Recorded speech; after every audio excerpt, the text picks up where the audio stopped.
I mentioned in a previous video that I was going to take a few to do a little uh, focus on this right here, which I believe is a type of common green amaranth. I'm not 100% positive how common it is, but this was actually purchased as um, a seed of a popular Caribbean green, or Caribbean, called Callaloo. I think that's what they call it in Jamaica. Anyway, I was turned on to this by a friend from Jamaica, and she had said numerous times that this was one of her favorite greens, and that this was often cooked into what they called patties, and also just a common green accompanying most other meals. And so I bought some just for fun, and I couldn't believe it. So last year was the first year that I planted them, and I planted them over there in the raised bed, way over there. And I think that before the winter came and actually killed them, they reached a height of almost 7 feet and put out these huge tassels with thousands and thousands of seeds per stalk. And each plant fractaled into numerous stalks. It was kind of incredible. Well, anyway, I have absolutely fallen in love with this as one of my new favorite greens for most everything, actually. In fact, Callaloo, or green amaranth here, has now basically replaced kale, all types of kale, or almost the entire brassica family, as my go-to crop for savory dishes. And so I just wanted to talk for a few about this. What we have here is we actually have a couple different types of mixed cabbages and a couple other fun little, just, some winter boar kale. And here is, I think a couple of these are actually kohlrabi, but I can't remember which one. Anyway, these were planted at the exact same time.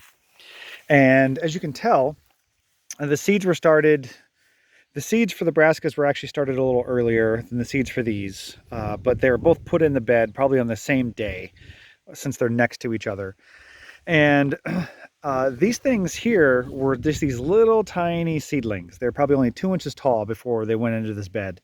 And they have, as you can tell, they're dwarfing the brassicas, which are still slowly getting going. Now the brassicas will hit their spurt here. This is pretty typical of what happens in my garden, in my beds. Very dry. You can see how dry our soil is here right now. It's been very, very dry, and it's hard packed clay soils, even though I've worked these beds for a few years now. The brassicas typically start out pretty slow, but then they'll catch a stride, and then they'll explode, like you see the winter boar right there. And anyway, the reason why I've really fallen in love with this green amaranth, of the Callaloo, is because it grows absolutely vigorously. You can eat the stems up to a point. They're a little chewy, but they're not bad. And what I like about this the most as a cooking green is that you can just take these leaves, chop them up, and you can put them in at the beginning of a soup or the beginning of something you're going to saute or anything. And the leaves, while they wilt, they don't fall apart. Whereas, spinach, for example, another very popular green, spinach to me just kind of turns into just kind of a green paste once you cook it down. This does not. This stays very structural, which I think imparts a really good mouthfeel, and it maintains a tiny bit of this unique flavor that is specific only to it.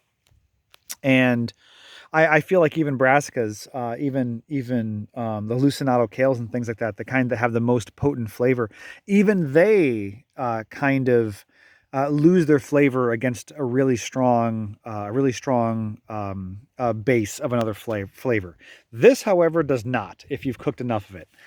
Now, what I like the most about this is that it's more vigorous. It always grows faster than the brassicas, almost 2 times more. Before these brassicas even really hit their stride, these are going to be 1.5 to 2 foot taller than this, and I'll have actually already harvested almost all the understory of leaves to eat them. So what happens then is that you can kind of get almost a tower effect, where what I'm probably going to be doing in the future now is interplanting brassicas with callaloo, and planting the callaloo either in the center of the rows, or every other pair of plants will be a callaloo, and then, as if they were sunflowers, trim off the lower leaf, eat the lower leaves first, and at that point they will hardly shade the brassicas. The brassicas will be getting almost a full sun all day, while the callaloo will be kind of occupying this kind of upper level sun space, which would actually otherwise just be sun going into the walkways here. Anyway, I think that this might be a really good pattern to emulate in the future. And one thing I really appreciate about these is that the flea beetles do not really like this. They show up, they take a couple bites, and they flee, and they go and they hit the brassicas, or they go and hit anything else. It's relatively warm loving. However, these things don't die back until you actually get a frost. They slow down when it gets cold, but they don't die back until you actually get a moderate frost. And even then, the core of the plant might still be alive. And if you have a really warm late fall, you might still get another burst of growth. Now, something to show you here, if you can see really closely, look at how many new shoots are getting ready to pop up. So if you harvest this leaf right here, this guy, like this, first off, these are good sized greens, and this is a small plant. So now all I've done is made room for this. This thing is not going to stop. It's going to just keep going and going and going, and it's going to reach, almost 2 meters tall. And I personally find that the leaves are great. This is a medium-sized leaf. These things will get, these leaves eventually be 1 foot long and 9 inches wide, or even bigger than that. They get almost the size of sunflower leaves. And I actually like them at all phases. They're a little more succulent and tender when they're smaller, a little softer, but I still think they're good like this. In fact, I like them. I actually think I have a preference for the bigger leaves, the bigger, more tougher leaves, chopped really finely into strips and used as sauteed greens and tacos and things like that. And you can see I have some more over here.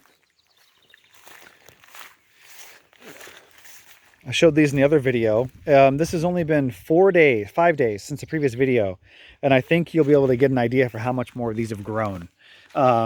These are 32 inches tall now, maybe a little higher than that, and they're just going to keep going and keep going. And as you can tell, it's just such a strange plant. I think the heat is causing it to have some kind of distress, but I literally don't care. I know for a fact that no matter what happens, this plant is just going to keep on soldiering through. And you can already see the stalk here. You can see right here, I harvested that leaf a while ago, a week ago or so, and it's already sending out a whole new thing. So you can either just grab this whole bunch and break it off and just chop this down and put it into food, or you can just do what I do, which is come along and just snipe all the big leaves off the plant. And it's just going to keep going. And so I really can't speak enough about how much I'm enjoying this. The key is that once you have one plant, you'll have seeds for the rest of your life, because you're going to get 6 ounces of seed off of just 3 or 4 plants. That's detail number 1 I appreciate. Detail number 2 is that it's vigorous. It is just so vigorous. Granted, I love lettuces and I love the kind of more, crunchy, watery greens, but they're just such a struggle here. Everything is trying to murder all the salad greens here all the time. You can have a look at, I just put out some yellow tags to track what is out here eating these, which I believe is mostly flea beetles, but just look at this. The flea beetles, You know, effectively my bok choys are basically just a flea beetle magnet. You can look at them all. You can see them running around on the leaves. And I'm hoping that these tags will show me that that's what's going on here. But yeah, the flea beetles are just absolutely rife, and they hit everything. They hit all lettuces. They hit almost all salad greens of any kind, and they hit them hard, and they hit them early. And at best, you'll be getting greens about like this. And this is until, you know, the flea beetle population, in my experience, kind of explodes in the first half of the season, and then the predators discover this bounty of flea beetles, and they kind of swoop in and start taking care of them. But early on, they put a hurting on the greens, or they can, except for Callaloo, and here we are. It just dominates. And so I don't know what else to say. Really, between Callaloo, the Malabar spinach, and a handful of other kind of, you know, warm climate, high zone annuals, grown as annuals in zone 5A, I'm starting to have a new appreciation for this. Just the lack of pest pressure alone, I think is a tremendous amount of resiliency here. And I really enjoy the comfort that I get from knowing that I've got just these big bunches of very nutritious, very tasty salad greens growing everywhere. And these here have been in the ground for only, oh gosh, a couple weeks now, I think, maybe 2.5 weeks.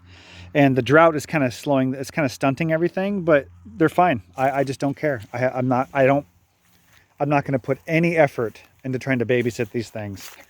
And I just think that that's wonderful. Oh, winter boar. These handful of plants I've been babying the whole time.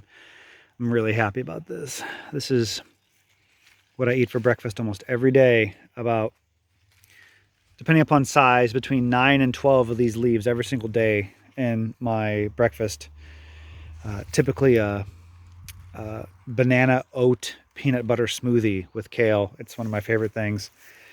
Anyway, I just wanted to spend at least 10 minutes of time touting how much I love Callaloo, and to encourage everyone here to try to find it. And I don't even mind sending people some seeds if anyone's interested. It's an incredible plant, and I'm gonna probably see if I can't factor it more into my future agrarian pursuits. I hope this was entertaining, staring at a single plant for 13 minutes. Take it easy.